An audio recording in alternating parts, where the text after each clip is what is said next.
Sobat Cute People, happy weekend! Kembali lagi bersama aku Fahri. Dan aku Eja. Kita lagi ada di program Unis Weekend. Wah, gak kerasa nih, udah weekend lagi nih. Bener banget, perasaan baru kemarin ya kita ya. Iya. Sekarang udah ketemu lagi sama weekend. Iya, benar banget. Untung Sobat People gak bosan sama kita di rumah nih, Iya, Ja. bener.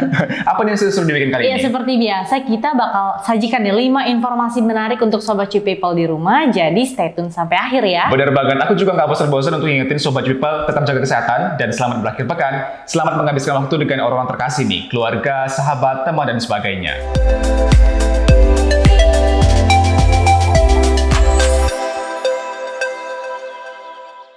Nah, Fahri, weekend kali ini enaknya kita ngapain ya? Kita weekend kali ini enaknya ke air terjun, Ja. Wow. Jadi air terjun yang meluncur bebas di tengah asrinya hutan menjadi pemandangan yang memanjakan mata. Di mana tuh, Rik? Kita main ke air terjun Trisakti yang terletak di Desa Wisata Blitar seberang Rejang Lebong, Bengkulu ini, yang menjadi destinasi wisata favorit di Bengkulu. Air terjun setinggi lebih dari 80 meter ini punya nilai unik, yakni kucuran air panas dan air dingin yang memberi sensasi menyegarkan. Oh, sampai sini aja udah kerasa nih air-airnya. Iya Apalagi kan? tinggi dari 80 meter kan? Bener banget, Ada Ja. dingin, ada panas. Iya. Seperti apa sih keseruannya? Ini dia liputannya.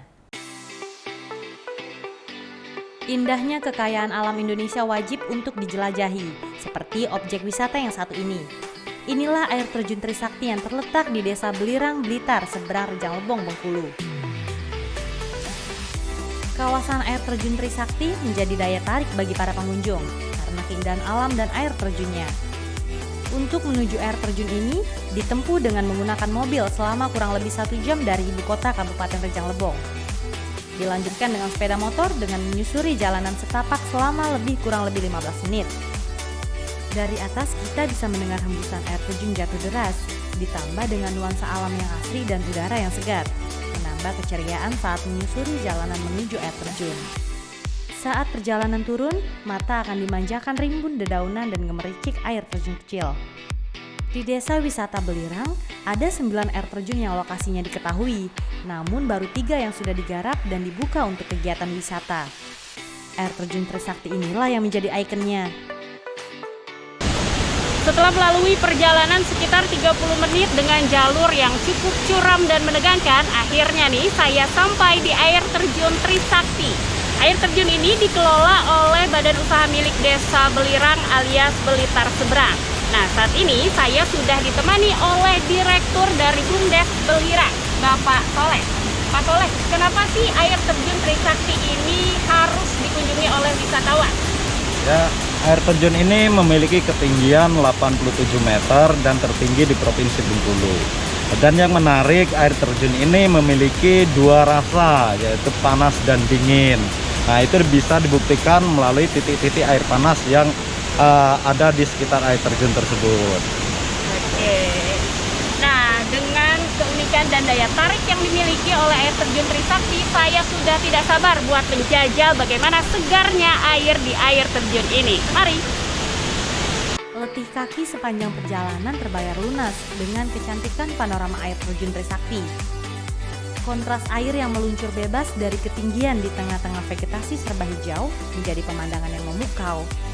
Campuran hawa panas dan dingin dari air terjun ini bisa dirasakan bahkan dari kejauhan. Percik airnya begitu menyegarkan. Bagian menarik lainnya, pihak pengelola tak hanya memanfaatkan keindahan air terjun Trisakti, tetapi debit airnya juga. Tak puas hanya bermain air terjun, pihak pengelola juga menyiapkan fasilitas gazebo dan tenda untuk tempat menginap. Dengan harga sewa Rp300.000 untuk 1 tenda per malam, pengunjung yang dapat menginap dengan suasana alam dan air terjun. Dengan harga sewa Rp300.000 untuk 1 tenda per malam, pengunjung yang dapat menginap dengan suasana alam dan air terjun. Dari Rejang Lebong, Bengkulu, Kantor Berita Antara, UTV mengabarkan. Nah, Fahri, ada nggak rekomendasi liburan lain nggak sih, Far? Ada banget, Ja. Jadi destinasi wisata baru kembali hadir di Bangka Belitung. Objek wisata di kawasan Bukit ini hadir dengan konsep wisata religi. Wisata religi Bukit Pagoda Nusantara ini tidak hanya menyuguhkan pagoda dan juga patung para dewa, namun juga menyuguhkan keindahan alam, Ja. Iya, nah selain menyediakan spot foto berlatar belakang hutan dan pantai, destinasi ini juga menghadirkan jembatan kaca yang menjadi spot favorit para pengunjung. Wah, Karena keren dimanapun banget ya. foto itu wajib. Foto itu wajib aja ya. Gimana sih keseruan wisata religi di Bukit Pagoda Nusantara? Ini dia liputannya.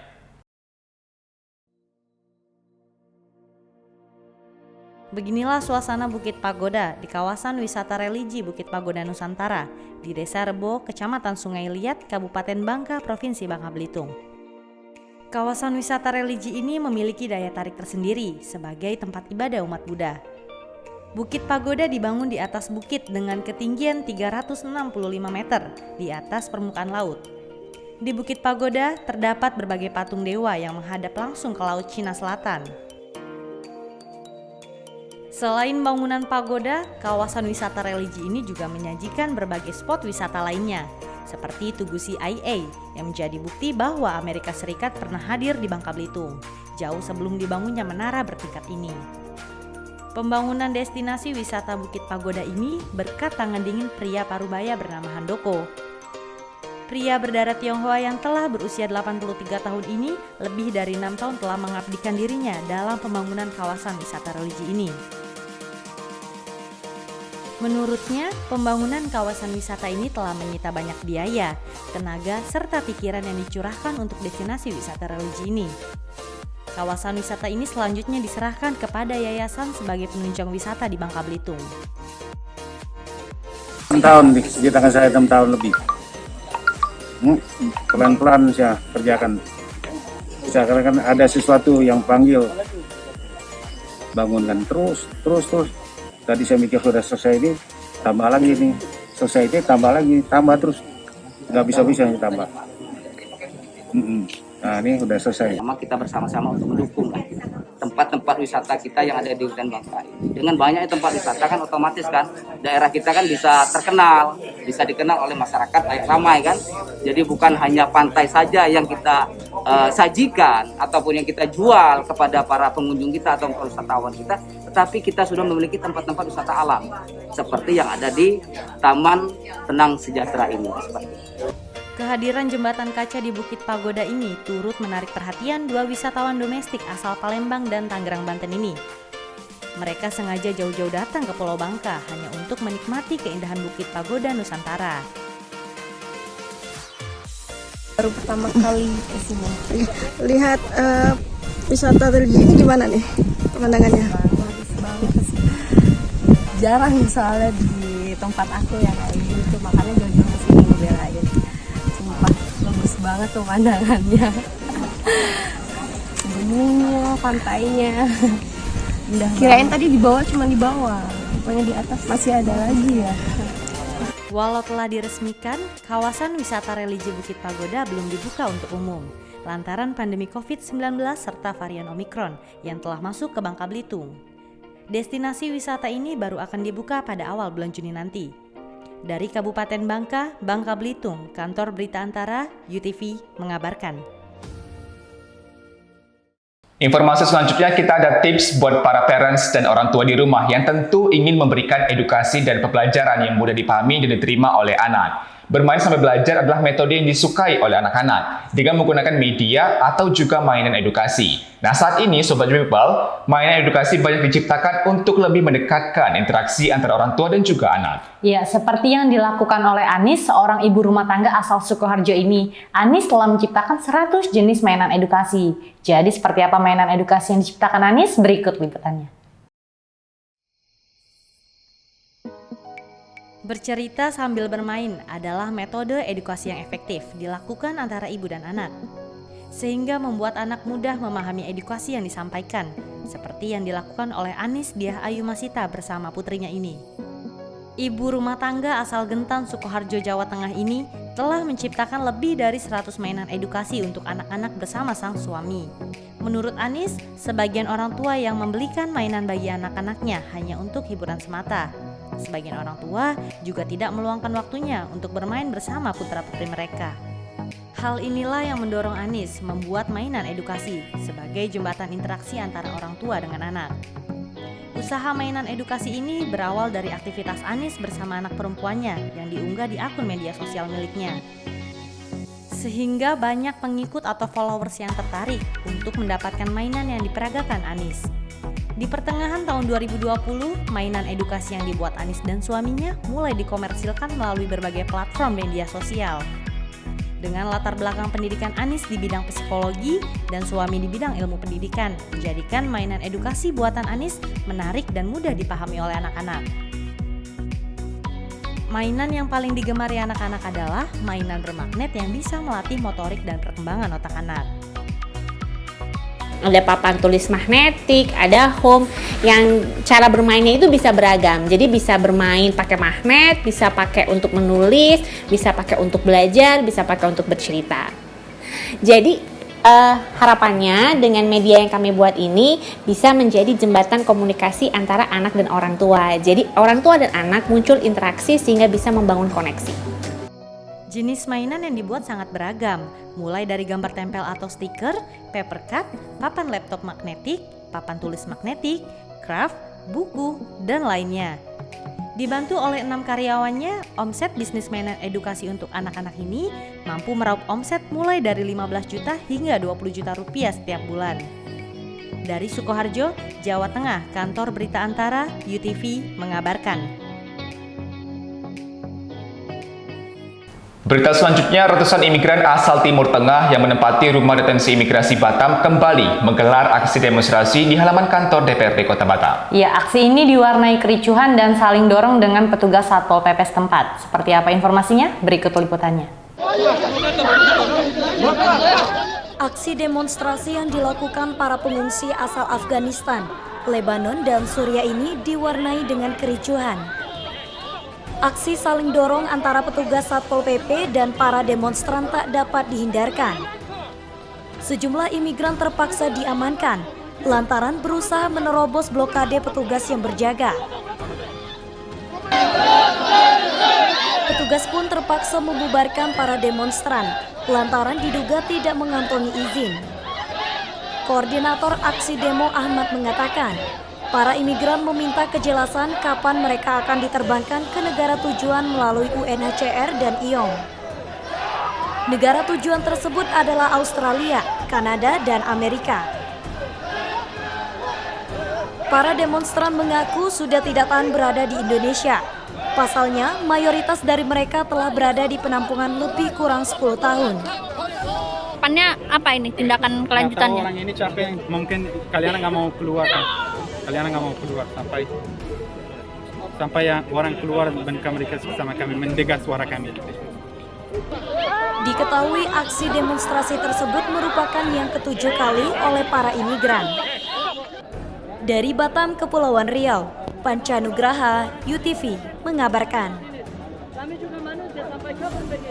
Oke, informasi terakhir sempat menggegerkan publik. Tim SAR gabungan berhasil menemukan 11 korban tenggelam meninggal dunia atas ritual yang dilakukan 24 anggota Padepokan Tunggal Jati Nusantara di bibir pantai Payangan, Kecamatan Ambulu, Jember, Jawa Timur pada Minggu dini hari. Ya, Sobat Cu People, sementara itu sebanyak 13 korban lainnya berhasil diselamatkan. Polisi juga telah menetapkan guru spiritual kelompok Tunggal Jati Nusantara sebagai tersangka atas kejadian tersebut. Seperti apa informasinya? Berikut liputannya. Tim SAR berhasil menemukan korban terakhir setelah 6 jam dilakukan pencarian, yakni atas nama Saiful warga Pancakarya, Kecamatan Ajung, Jember. Saiful merupakan salah satu peserta ritual di bibir pantai Payangan yang dilakukan oleh 24 anggota Padepokan Tunggal Jati Nusantara Jember. Sehingga total korban meninggal dunia dari peristiwa tersebut berjumlah 11 orang. Selanjutnya 13 korban selamat dibawa ke Puskesmas Kecamatan Ambulu. Sementara 11 korban meninggal dunia dibawa ke Rumah Sakit Subandi Jember untuk dilakukan otopsi. Dugaan sementara para korban terseret ombak besar hingga ke tengah laut saat melakukan ritual di bibir pantai Payangan. Untuk pantai, wilayah TKP ini memang kita lakukan penutupan, namun di tempat yang lain sementara tetap dibuka tapi tetap dengan pengawasan dari pihak yang berwajib. Jadi memang diimbau kepada warga supaya tidak terlalu mendekat ke arah bibir pantai. Terdata namanya 23 tapi infonya 24 yang satu belum terdata namanya, Pak. Sementara itu pada Rabu 16 Februari lalu, polisi telah menetapkan Nur Hasan, guru spiritual kelompok Tunggal Jati Nusantara sebagai tersangka dalam ritual di bibir pantai Payangan pada Minggu dini hari. Nur Hasan disangka lalai dalam ritual berendam di bibir pantai Payangan Jember yang telah menelan korban jiwa sebanyak 11 orang. Nur Hasan yang merupakan warga Dusun Botosari, Desa Dukuh Mencek, Kecamatan Sukorambi tersebut terancam hukuman maksimal 5 tahun penjara. Kegiatan itu juga dilakukan di tempat yang berbahaya karena masih terjangkau oleh ombak. Kemudian tidak dipersiapkan sama sekali alat-alat atau perlindungan terkait dengan keselamatan oleh panitia atau ketua Padepokan, dalam hal ini Saudara M, selaku pihak yang paling bertanggung jawab, yang menginisiasi, yang menyuruh anggota kelompoknya untuk masuk ke dalam air. Polisi juga turut menyita sejumlah barang bukti, yakni 2 unit mobil yang digunakan untuk mengangkut korban ke Pantai Payangan. Dari Jember, Jawa Timur, Kantor Berita Antara, UTV, mengabarkan. Informasi tadi sekaligus mengakhiri News Weekend edisi kali ini. Tetap saksikan News Weekend edisi selanjutnya setiap hari Sabtu pukul 11 waktu Indonesia Barat di YouTube Official UTV. Iya, tetap jaga kesehatan dimanapun Sobat Cu People berada. Selamat berakhir pekan. Salam sehat. Sampai jumpa. Bye.